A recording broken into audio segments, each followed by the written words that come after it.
Hello students, good morning. My name is Nisha Saini, Assistant Professor in Department of Chemistry, Kanodia PG महिला महाविद्यालय Jaipur. Students अभी जो अपना topic चल रहा है वो हेट्रोसाइक्लिक कंपाउंड। हेट्रोसाइक्लिक कंपाउंड्स में अभी तक अपन पढ़ चुके हैं 5 member heterocyclic compound, 6 member heterocyclic compound और आज जो अपन टॉपिक स्टार्ट करने जा रहे हैं वो है बेंजो फ्यूज्ड 5 मेंबर हेट्रोसाइक्लिक और उसमें भी अपने सिलेबस में है एंडोल। अब देखो नाम से ही पता चल रहा है बेंजो फ्यूज्ड 5 मेंबर हेट्रोसाइकिल, यानी कि यहाँ 5 मेंबर हेट्रोसाइक्लिक रिंग होगी और वो भी बेंजीन रिंग के साथ अटैच होगी। देखो यहाँ पे अपन ने 3 एग्जांपल भी लिए हैं। बेंजीन के साथ पायरॉल को अटैच किया है तो मिल गया बेंजोपायरॉल। बेंजीन के साथ थायोफीन को अटैच किया तो मिल गया बेंजोथायोफीन। बेंजीन के साथ फ्यूरेन को अटैच किया है तो मिल गया बेंजोफ्यूरेन। इनमें से बेंजोपायरॉल जो कि अपने को पढ़ना है उसका कॉमन नेम होता है इंडोल। अब अपन बात करें इंडोल की। इंडोल में अपने को पता है एक तो पायरॉल रिंग होती है, एक बेंजीन रिंग। अगर नंबरिंग करना चाहें तो वो स्टार्ट होती है नाइट्रोजन से 1 2 3 4 5 6 एंड 7। अब अपन पढ़ने जा रहे हैं methods of preparation. Method of preparation में फर्स्ट नंबर पे आता है फिशर इंडोल सिंथेसिस और ये एक बहुत इंपॉर्टेंट मेथड है। इसमें अपन क्या करते हैं, फिनाइल हाइड्रोजन की रिएक्शन कराते हैं एसिटोफिनॉल के साथ।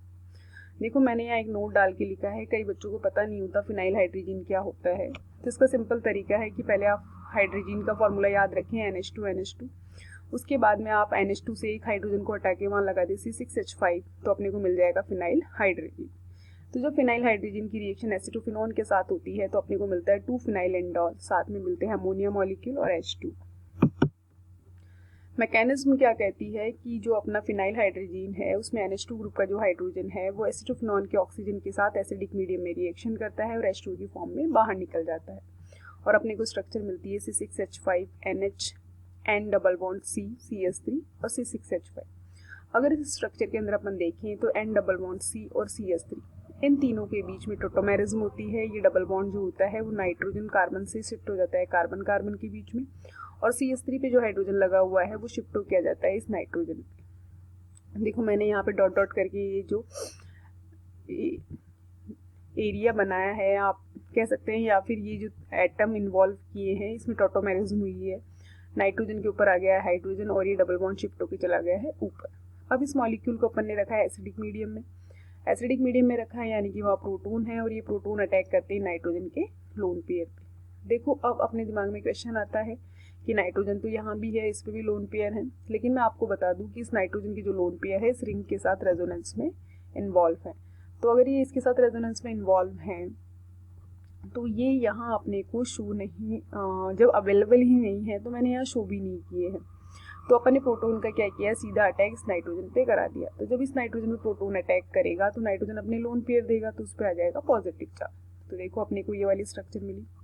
अब इस स्ट्रक्चर में क्या हुआ, बॉन्ड माइग्रेशन हुआ। बॉन्ड माइग्रेशन में सबसे पहले इस बॉन्ड का माइग्रेशन हुआ जो मैंने फर्स्ट नंबर करके लिखा है, डबल बॉन्ड शिफ्ट होकर आ गया कार्बन नाइट्रोजन के बीच में। सेकंड नंबर पे नाइट्रोजन नाइट्रोजन के बीच का जो सिंगल बॉन्ड है ये माइग्रेट करके यहाँ पहुंचा और थर्ड नंबर पे ये बेंजीन रिंग वाला बॉन्ड। ये सारी रिएक्शन एसिडिक मीडियम में हो रही है। तो जब ये सारी चीज़ें कंप्लीट हुई तो देखो कार्बन कार्बन के बीच का डबल बॉन्ड अब सिंगल बॉन्ड में कन्वर्ट हो गया है, यहाँ डबल बॉन्ड आ गया है, ये बॉन्ड ब्रेक हो गया है, यहाँ डबल बॉन्ड और यहाँ सिंगल बॉन्ड। देखो बॉन्ड माइग्रेशन तो हो गया लेकिन जो बेंजीन है उसकी एरोमेटिसिटी डिस्टर्ब हो गई।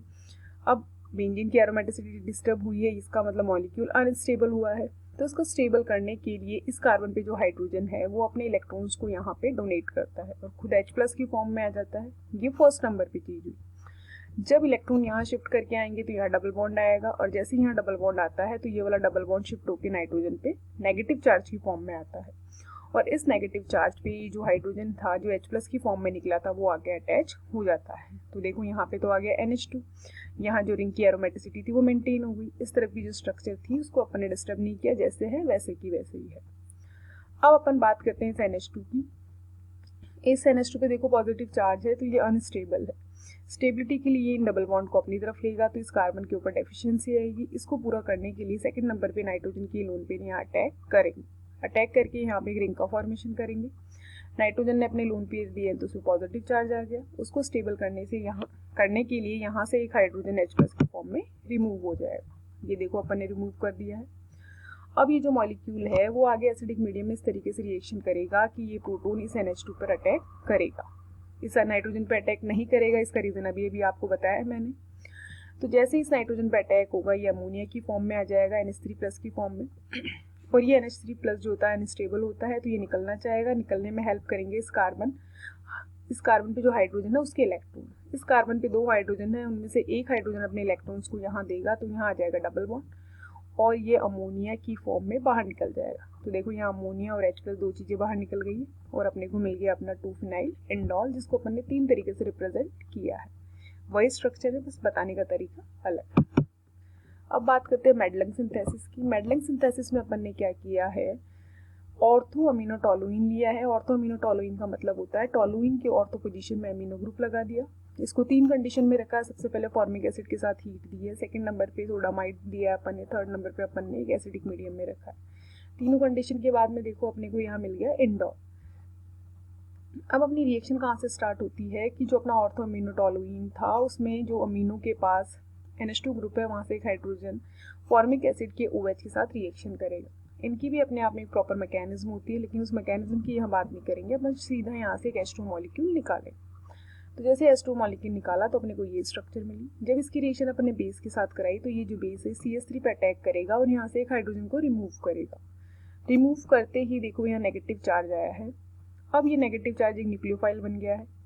अब ये न्यूक्लियोफाइल क्या करेगा, यहाँ पे इस कार्बोनिल पे रिएक्शन करेगा। कार्बोनिल पे रिएक्शन करने का तरीका क्या है, सबसे पहले ये इलेक्ट्रॉन शिफ्ट होकर यहाँ जाएंगे, तो ऑक्सीजन पे नेगेटिव, कार्बन पे पॉजिटिव। इस पॉजिटिव पे ये CH2 आके अटैक करेगा। तो देखो यहाँ एक रिंग का फॉर्मेशन हो गया। इस ऑक्सीजन पे जो नेगेटिव चार्ज आया है इसके लिए वो सोल्यूशन से H लेके अपने आप को OH में कन्वर्ट कर लेगा। अब आगे एसिडिक मीडियम में क्या होगा, इस कार्बन से H और इस कार्बन से OH दोनों H2 की फॉर्म में बाहर निकल जाएंगे और यहाँ आ जाएगा डबल बॉन्ड और अपने को मिल जाएगा अपना इंडोल। अब बात करते हैं स्ट्रक्चर एंड एरोमेटिसिटी की। तो मैं आपको बता दूं कि इंडोल में हर एटम sp2 हाइब्रिड होता है। आप किसी को भी निकाल के देख लें। sp2 का मतलब होता है 3, तो उसके पास sp2 हाइब्रिड ऑर्बिटल होंगे, एक अनहाइब्रिड p। जितने भी हाइब्रिड ऑर्बिटल होंगे सब सिग्मा बॉन्डिंग में इन्वॉल्व होंगे, जैसे कि मैंने यहाँ बताया। इस तरीके की बॉन्डिंग मुझे आपको बताने की ज़रूरत नहीं है, ये अपन लोग BSc लेवल पे पढ़ के आ चुके हैं फर्स्ट ईयर में।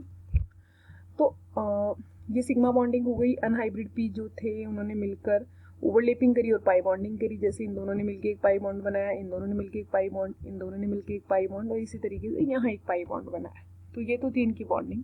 अब बात कर लेते हैं इनकी एरोमेटिसिटी की। फर्स्ट मॉलिक्यूल साइक्लिक है, सेकंड मॉलिक्यूल प्लेनर है, थर्ड साइक्लिक रेजोनेंस भी यहाँ पे है, और फाइनली हकल्स रूल भी यहाँ फॉलो हो रहा है। Huckel's rule, total number of delocalised pi electron यहाँ 10 है। देखिए यहाँ पे बेंजीन रिंग में 3 डबल बॉन्ड है यानी कि 6 इलेक्ट्रॉन, 8 इलेक्ट्रॉन यानी कि इस डबल बॉन्ड के 2 इलेक्ट्रॉन, और नाइट्रोजन के ऊपर 2 लोन पेयर हैं वो अपन ने काउंट कर लिए, तो हो गए अपने 10 इलेक्ट्रॉन। अब अपन बात करते हैं केमिकल रिएक्शन। केमिकल रिएक्शन में भी सबसे पहले बात करते हैं इलेक्ट्रोफिलिक सब्स्टिट्यूशन रिएक्शन की।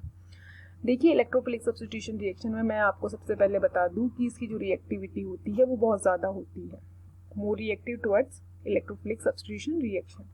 रीज़न क्या होता है, यहाँ दोनों जो रिंग होती है इनकी इलेक्ट्रॉन डेंसिटी अच्छी खासी होती है। सबसे पहले बेंजीन रिंग की अपन बात करें तो 6 इलेक्ट्रॉन 6 एटम पे डिलोकलाइज होते हैं, तो इलेक्ट्रॉन डेंसिटी हो गई 1। और अपने को पता है बेंजीन की कैरेक्टरिस्टिक प्रॉपर्टीज होती है इलेक्ट्रोफिलिक सब्स्टिट्यूशन रिएक्शन। अब अपन बात करते हैं 5 मेंबर्ड रिंग की। 5 membered ring pi electron rich ring होती है, क्योंकि यहाँ 6 इलेक्ट्रॉन्स 5 एटम पे डिलोकलाइज होते हैं, यानी कि इसकी इलेक्ट्रॉन डेंसिटी बेंजीन रिंग से ज़्यादा है, यानी कि यहाँ देखिए 1 से ज़्यादा मैंने बताई है। और इसकी भी कैरेक्टरिस्टिक प्रॉपर्टी होती है इलेक्ट्रोफिलिक सब्स्टिट्यूशन रिएक्शन। तो अगर दोनों में प्रेफर करना है तो जब पायरॉल की इलेक्ट्रॉन डेंसिटी ज़्यादा है तो उसके अंदर ही अपन लोग इलेक्ट्रोफिलिक सब्स्टिट्यूशन रिएक्शन करवाएंगे। अब रिएक्शन तो करवा देंगे, लेकिन उसका ओरिएंटेशन क्या होगा कि अगर पायरॉल रिंग के अंदर देखा जाए तो सिर्फ ये 2 पोजीशन बची हुई है, इस तरफ की जो पोजीशन है वो ब्लॉक हो चुकी है। तो यहाँ अगर अपन C2 पोजीशन पे इलेक्ट्रोफाइल का अटैक करें, इसका मतलब इलेक्ट्रॉन्स को अपन ने इधर शिफ्ट किया है, इलेक्ट्रॉन को यहाँ शिफ्ट किया तो पीछे पॉजिटिव आ गया, और ये पॉजिटिव किसी तरीके के रेजोनेंस में इन्वॉल्व नहीं है। देखने में लगता है कि इस पॉजिटिव और डबल बॉन्ड के बीच में रेजोनेंस होगा, लेकिन ऐसा नहीं है, क्योंकि बेंजीन रिंग अपनी एरोमेटिसिटी को कभी भी डिस्टर्ब नहीं करेगी। तो फाइनली यहाँ पे एक रेजोनेटिंग स्ट्रक्चर बनती है। अगर अपन ने C3 पोजीशन पे अटैक कराया, यानी कि इलेक्ट्रॉन्स को अपन ने यहाँ शिफ्ट किया, तो इलेक्ट्रोफाइल यहाँ आके अटैच होता है, तो इस पोजीशन पे पॉजिटिव आएगा, तो इससे अपने को एक स्ट्रक्चर मिली। अब ये जो पॉजिटिव है इन लोन पेयर के साथ रेजोनेंस में है, तो अपने को दूसरी रेजोनेटिंग स्ट्रक्चर मिलेगी। तो देखिए C2 अटैक से एक रेजोनेटिंग स्ट्रक्चर मिली, C3 से अपने को 2 रेजोनेटिंग स्ट्रक्चर मिली, तो अपन ने C3 अटैक को प्रेफर किया। अब यहाँ पे मैंने बहुत सारे एग्जाम्पल लिए हैं, nitration, sulphonation, chlorination, Gattermann's reaction, acylation, Vilsmeier Haack reaction, Reimer Tiemann's reaction. ये सारी रिएक्शन अपन सेकेंड ईयर में डिटेल में पढ़ के आते हैं। अभी मैं सिर्फ आपको ये बता दूं कि अगर नाइट्रेशन करते हैं तो थर्ड पोजीशन पे NO2 जुड़ेगा, सल्फोनेशन करते हैं तो SO3H जुड़ेगा, क्लोरीनेशन कराते हैं तो Cl जुड़ेगा, गाटरमांस रिएक्शन अगर होती है यानी कि COHCl की रिएक्शन होती है तो CHO यहाँ जुड़ता है। देखो CHO एक तो गाटरमांस रिएक्शन में जुड़ता है, एक विल्स-मेयर-हाक रिएक्शन में जुड़ता है और एक रीमर-टीमान रिएक्शन में जुड़ता है। गाटरमांस का आपको पता है COHCl काम में ले रहे हैं, विल्स-मेयर में आपको याद रखना पड़ेगा डाइमिथाइल फॉर्मामाइड के साथ POCl3, इसी तरीके से रीमर-टीमान में क्लोरोफॉर्म के साथ KOH। तो ये तो CHO वाली रिएक्शन हो गई।